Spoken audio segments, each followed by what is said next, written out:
Hey there, welcome back to Elderly Reflections, where we uncover the truths that matter most in your golden years. If you're new here, don't forget to like this video and subscribe to our channel.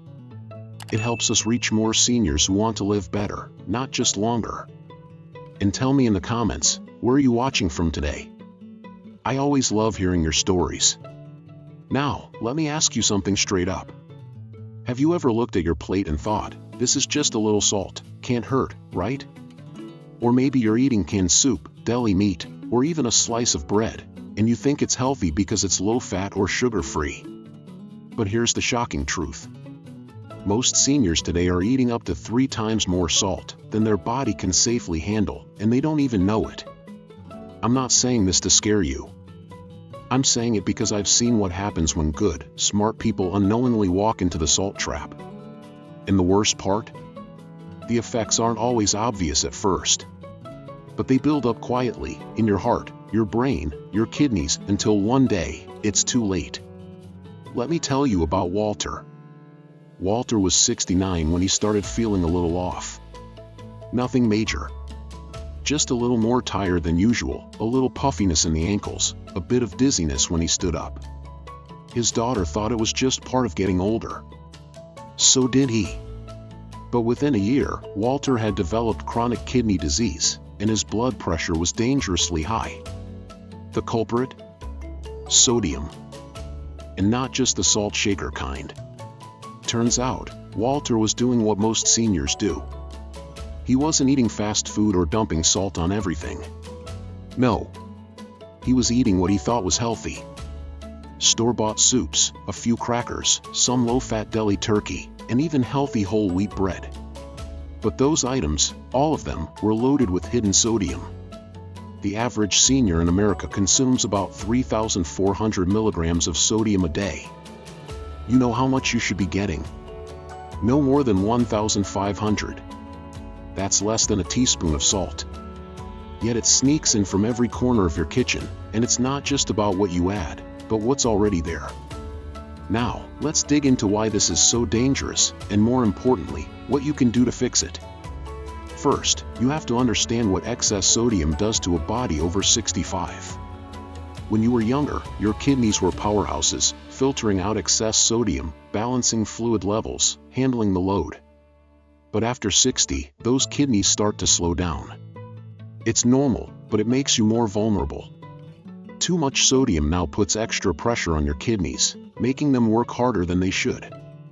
And if they start to struggle, it's a domino effect. Your blood pressure climbs. Your risk of stroke, heart failure, and even cognitive decline rises fast.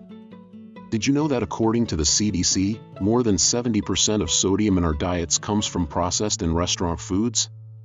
Not the salt shaker. Not home-cooked meals. And that's where the trap gets tricky. Here's another example. Gloria, 75, lived alone in Wisconsin. Her son lived 2 states away. She was managing fine, independent, still drove to the grocery store, cooked for herself. But cooking didn't always mean starting from scratch. Like many seniors, Gloria relied on convenience. Prepackaged meals, frozen dinners labeled heart healthy, and canned vegetables. She thought she was doing the right thing. Until one day, she fainted in her kitchen. At the hospital, the diagnosis shocked her. Stage 2 hypertension and signs of fluid retention. Sodium overload. The healthy frozen dinner she ate 4 nights a week? It had over 1,100 milligrams of sodium in just one serving. That's nearly the full day's recommended amount, in one meal. You see, once you pass 65, your body becomes more salt sensitive. That means even a small increase in sodium can have a big impact on your blood pressure and fluid balance. You might notice swelling in your legs or ankles. Maybe your shoes feel tighter. Or your rings don't slip on like they used to. That's your body waving a red flag. But here's the good news. It doesn't take a complete diet overhaul to start reversing the damage. It just takes awareness and a few powerful swaps. Let's start with the first change. Ditching processed convenience foods, especially the ones that pretend to be healthy. If something comes in a box, a bag, or a can, flip it over. Read the label. Look for the sodium content per serving, not per package. Many times, what looks like one meal is actually 2 servings, and the sodium count doubles fast. And here's a trick. If the sodium in milligrams is higher than the calories per serving, it's a red flag. So what can you eat instead? Try fresh or frozen vegetables with no salt added. Cook your own rice, beans, and soups. Add herbs, lemon, or garlic for flavor. Your tongue will adjust, I promise. And in just a few weeks, food will taste more vibrant, more natural. You won't miss the salt, because your body will finally be at peace. Now, the second key change, and this one is sneaky: watch out for healthy breads, breakfast cereals, and condiments. Even if it says whole grain, that doesn't mean low sodium. One slice of bread can have up to 250 milligrams of sodium. Eat 2, and you're already a third of the way to your daily limit, and you haven't added any toppings yet. Let's go back to Walter for a second. He made a simple switch. He stopped buying store bread and began baking his own with a low-sodium recipe. Took him 20 minutes with a bread maker. Not only did he cut down his sodium intake, but he also said he felt more in control. That sense of purpose, of doing something good for his health, gave him a new energy. He even got his grandson to help him bake. Which brings me to this point: reducing salt isn't just about preventing illness. It's about reclaiming control over your body, your meals, your future. It's about feeling less bloated, sleeping better, thinking clearer. Excess sodium affects your brain, too. Studies have linked high sodium intake to faster cognitive decline, especially in older adults who don't exercise regularly. And let's be real, nobody wants to spend their golden years shuffling between doctors because of a condition that could have been avoided with a few changes in the kitchen. Now let's talk about eating out. I know it's a treat, and you've earned the right to enjoy it. But restaurant meals are some of the worst offenders. Even healthy options like grilled chicken or a vegetable stir-fry can be loaded with sodium from sauces, broths, and marinades. A single restaurant meal can easily pack over 2,000 milligrams of sodium. What can you do? First, don't be shy about asking for no added salt. Most restaurants will honor that. Ask for sauces and dressings on the side. Choose steamed, grilled, or baked items instead of fried or sautéed. And skip the bread basket unless you know what's in it. Here's a little story. Eleanor, 82, lives in Toronto and goes out with her walking group every Thursday for lunch. For years, she always ordered the same thing, the soup and sandwich combo. One day, after watching a video about hidden salt, she asked for the soup's sodium count. It was over 900 milligrams, just for the soup. That day, she made a change. Ordered a plain baked potato, a side salad, and a grilled chicken breast. The next week, 2 of her friends followed suit. It's not about deprivation. It's about choice. About knowledge. About keeping your mind sharp, your heart steady, and your body moving. Now that we've looked at where hidden salt hides and how it creeps into your routine, let's shift into how to actively detox from excess sodium and rebuild your body's resilience. The first step to recovering from salt overload isn't just cutting it out, it's flushing it out. And no, I'm not talking about detox teas or expensive supplements. I'm talking about water. Plain, simple water. When your body takes in too much sodium, it holds onto water to dilute it, and that leads to swelling, puffiness, and high blood pressure. But the reverse is also true. Drink more water, consistently, and you help your kidneys flush out the excess. You restore balance. Most seniors don't drink enough, often because of a fear of too many bathroom trips. But the irony is, when your body's properly hydrated, your bladder actually becomes more efficient. Just take Harold, a 79-year-old from Arizona. He used to wake up every night 3 or 4 times to pee. His doctor told him to stop drinking anything after 6 p.m. But what made the biggest difference? Drinking water during the day and cutting out salty snacks. Within 2 weeks, he was sleeping through the night. His rings fit better. His blood pressure dropped. Sometimes the solution is simpler than we think. Now, beyond water, let's talk about what foods naturally fight sodium and help rebalance your system. These are the foods that help you heal from the inside out. First up, potassium-rich foods.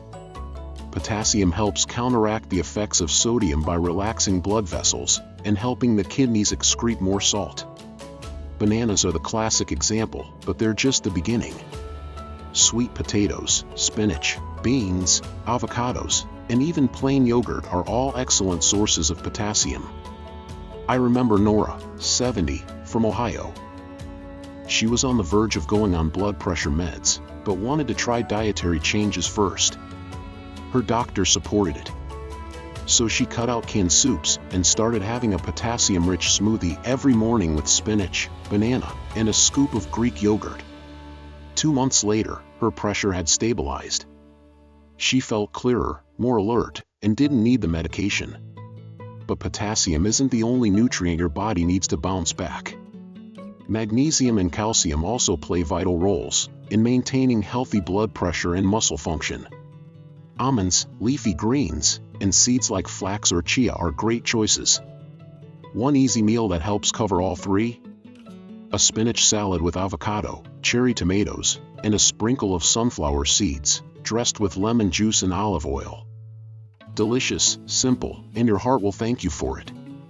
Now, here's where it gets real. You might be thinking, this all sounds great, but I'm used to my food tasting a certain way. That's fair. Taste buds do get used to salt, and change doesn't always come easy. But here's the science. When you reduce your salt intake, your taste buds begin to reset in as little as 2 weeks. What felt bland before starts to taste natural, even rich. You begin to notice the real flavors of food again, the sweetness of a carrot, the warmth of roasted garlic, the richness of olive oil. And the best way to speed up that transition? Use herbs, spices, and acid. Not vinegar acid, but things like lemon, lime, even a splash of orange juice in your cooking. They brighten flavors and make meals more satisfying without needing salt. Let me share a simple story. Carlos, 73, had been diagnosed with congestive heart failure. His doctor gave him one instruction: cut sodium drastically. Carlos was a retired chef. At first, he resisted. Food without salt, he said, that's not food. But then he got creative. Started using cumin, smoked paprika, ginger, and citrus. He found a new joy in cooking. Not only did he lose 12 pounds of water weight, but he also found purpose in teaching his neighbors at the senior center how to cook low-sodium meals that actually taste good. He called it salt-free soul cooking. And his energy came roaring back. Now, let's touch on one of the biggest culprits of the salt trap: condiments. Ketchup, mustard, soy sauce, barbecue sauce. They may seem like small additions, but they're sneaky. A single tablespoon of soy sauce can have over 900 milligrams of sodium. That's more than half your daily limit in one spoonful. Even low-sodium versions can still be high. The solution? Look for truly low-sodium or sodium-free alternatives. Even better, make your own. A quick homemade tomato relish or a yogurt herb dip can replace salty store-bought condiments and give you more control over your meals. And don't be fooled by the reduced sodium labels. That doesn't mean it's actually low. It just means less than the original, and the original was probably sky high. Read the numbers. Always. Now here's a truth most people don't talk about: salt doesn't just affect your body. It messes with your mind, too. Researchers at Weill Cornell Medicine in New York found that high sodium intake in older adults is directly linked to impaired cognitive function. Over time, salt-heavy diets increase inflammation in the brain and reduce blood flow. That means slower thinking, poorer memory, and higher risk of dementia. And when paired with a sedentary lifestyle, that risk doubles. Let me tell you about N is 80. Sharp as a tack. Still reads 3 books a month and crushes everyone at trivia night. Her secret? She's been watching her sodium for over a decade. She walks daily, eats mostly whole foods, and doesn't even keep a salt shaker at home. She says, "I love feeling in control of my mind. I plan to keep it that way as long as I can." And that's the point, isn't it? This isn't about fear. It's about freedom, independence, clarity, choosing to live on your own terms, with a clear mind and a strong body. But here's the truth, no one's going to do this for you. You have to decide. Are you going to keep eating what's easy and familiar, even if it's quietly hurting you? Or are you going to take a small step, today, toward a future that feels better?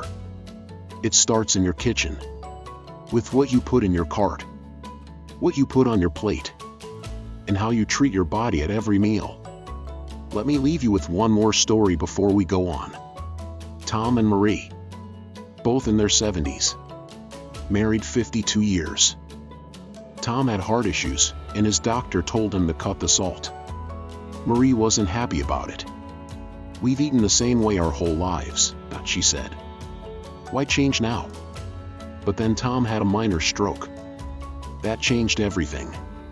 Marie dove into research, started meal prepping, switched to homemade sauces, began using herbs and spices. Within 6 months, Tom's numbers improved.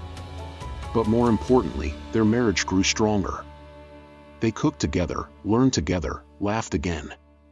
And Marie told me, cutting salt didn't take away our joy. It gave it back. The salt trap is real. But it's not a prison. It's a wake-up call. Because what you choose today decides how well you'll live tomorrow. And tomorrow matters. Every single one. Whether you're 66 or 86, how you feel when you wake up, how steady your legs feel when you stand, how clear your mind is when you talk to your grandkids, it all comes back to the choices you make in your kitchen. Let's get honest about one last part of the salt trap that often gets overlooked: habits built on memories. Many of us were raised in homes where food was love, and love came salted. Mom's stew, Dad's favorite sausage, Sunday roasts, casseroles, gravies, and comfort food from a different time. That taste is tied to feelings, to people we miss. That kind of memory is powerful and beautiful. But sometimes it holds us back. Edith, 77, told me once, "I still make my mother's meatloaf. It's what makes me feel close to her." And I understand that. Food is connection. But here's the twist, she found a way to adjust the recipe. Less salt, more herbs. Still tasted like Mom's, just didn't hit her blood pressure like a freight train anymore. You can honor your past without harming your future. So think about your own kitchen. Are there recipes you love that could use a little modern love? Can you reduce the salt, swap canned ingredients for fresh, or maybe cut the soy sauce and try ginger and lemon instead? You don't have to throw out everything. You just have to be willing to adapt. Now let's talk about cravings, the real reason many seniors feel stuck. Salt cravings are tricky. They're not just about taste. Sometimes they're emotional. When we feel lonely, anxious, or bored, salt becomes comfort. Especially if you're living alone. Especially if eating is one of the highlights of your day. But here's the thing, cravings are not commands. They're signals. And once you decode them, they lose their power. For some people, cravings are really thirst in disguise. For others, it's a lack of minerals, magnesium, potassium, even calcium. And sometimes, it's just habit. If every dinner ends with a bag of salty chips or pickled something from the fridge, your brain expects it. But the brain can learn new patterns. One trick? Swap the craving. Replace salty snacks with crunchy, savory ones that satisfy without the salt. Air-popped popcorn with garlic powder. Roasted chickpeas. Sliced cucumber with lemon and pepper. Even celery sticks with unsalted nut butter. It's not about punishment, it's about satisfaction, with smarter choices. You're not giving up joy. You're choosing to feel better after the meal ends. And here's a surprising ally in all this, your sense of smell. As we age, Our sense of taste may dull, but our nose still does most of the flavor work. So boosting aromas in your food with herbs like rosemary, thyme, or basil can trick your brain into thinking the meal is saltier than it is, and make you feel more satisfied. Let's not forget that your choices also influence others. Whether you realize it or not, the way you eat and live becomes an example for your spouse, your neighbors, your children, even your grandchildren. I know a woman named Jeanette, 81. She started eating low-sodium meals after her stroke. Her son came to visit and was surprised by how good the food was, flavorful, colorful, nothing bland about it. Now he makes the same recipes at home for his own kids. The ripple effect is real. So maybe the shift starts with you. With your next grocery list. With the moment you decide that your life, your clarity, your strength, is worth a few small changes. Because it absolutely is. Let me ask you something personal. How do you want to feel 1 year from now? More energized? Less bloated? Steadier on your feet? Clearer in your thoughts? Those are real goals. And they don't require magic. They require awareness, action, and a little courage to say, I deserve better than what's in this box or can or frozen tray. You've lived through so much. You've survived decades of changes, raised families, built lives, carried responsibilities. Don't let something as small and fixable as hidden salt steal your strength in these years that can still be full of joy, laughter, and independence. This channel, Elderly Reflections, is here to remind you that it's never too late to live wiser. That wisdom isn't just about knowing, it's about doing, acting, trying, and sometimes, trying again. So here's what I hope you'll do today. Go into your pantry or fridge. Pull out 3 items you use often. Read the sodium. Really read it. Ask yourself, is this helping me or hurting me? And then, choose one thing to swap. Just one. That's how every journey begins. With a single step in a better direction. Before we go, I want to hear from you. What's one food in your kitchen you're surprised to find high in sodium? Or one change you're willing to try this week? Drop it in the comments. Let's support each other. And if you found this video helpful, please give it a thumbs up and subscribe to our channel. Share this with someone you care about, maybe a friend or sibling who's also in their 60s, 70s, or 80s, and looking for ways to stay strong and sharp. Your support helps us keep bringing more elderly wisdom, senior health tips, motivation, inspiration, and life lessons from the elderly, straight to your screen. Until next time, take care of your body, honor your story, and don't let salt write the ending. You've got more living to do. And it starts right here, right now, with you.